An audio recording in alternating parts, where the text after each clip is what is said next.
With its title of Most Successful Society, one might wonder what Singapore actually looks like. It seems Singapore earned this honor by keeping its streets clean, crime rates low, and business booming. But there has to be more behind what made this island country so noteworthy. So what's life really like in Singapore?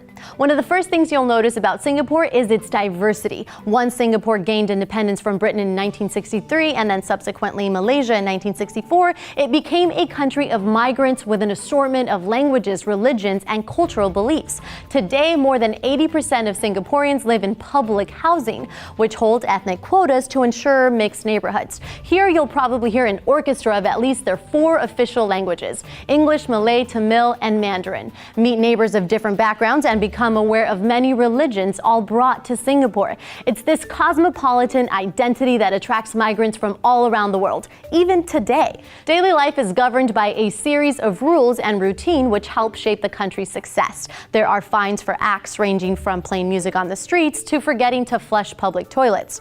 Off the streets routine is king. Singaporeans follow strict schedules, with overtime being no stranger to them. Whether it's working weekends on top of your typical 9-to-5 job or hours of homework after a hard day of school. With such a career-focused life and a gender-balanced workforce, it perhaps comes as no surprise that Singapore has one of the lowest birth rates in the world. And if Singaporeans aren't caught up with the pressure of maintaining a prosperous career, many are obligated to look after their parents, all of which leaves little time to raise a new generation. But that's not to say this generation doesn't exist, because though its birth rates are low, it's slowly growing. Parents are invested in children's education as early as age 3 and will most likely endure dense years of demanding curriculums focused on the fundamental ideology of meritocracy.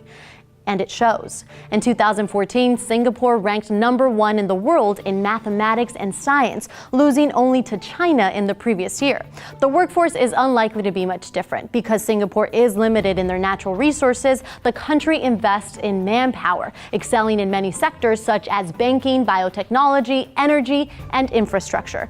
Working in Singapore can be great for those with an entrepreneurial spirit, but those who don't may find it difficult to stay afloat in the workforce and struggle with high living expenses. Though housing prices have dropped in recent years, renting a 1-bedroom apartment could easily cost around $3,000 a month. One could imagine retiring in Singapore involves reaping the benefits of all that hard work, but that's just not the case.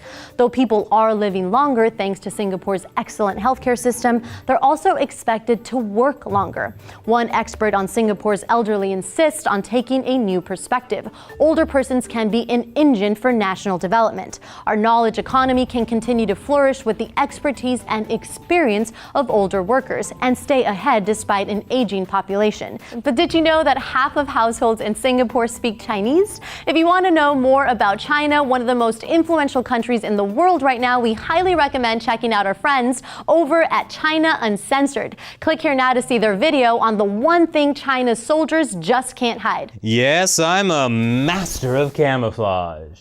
And you know what's more masterful?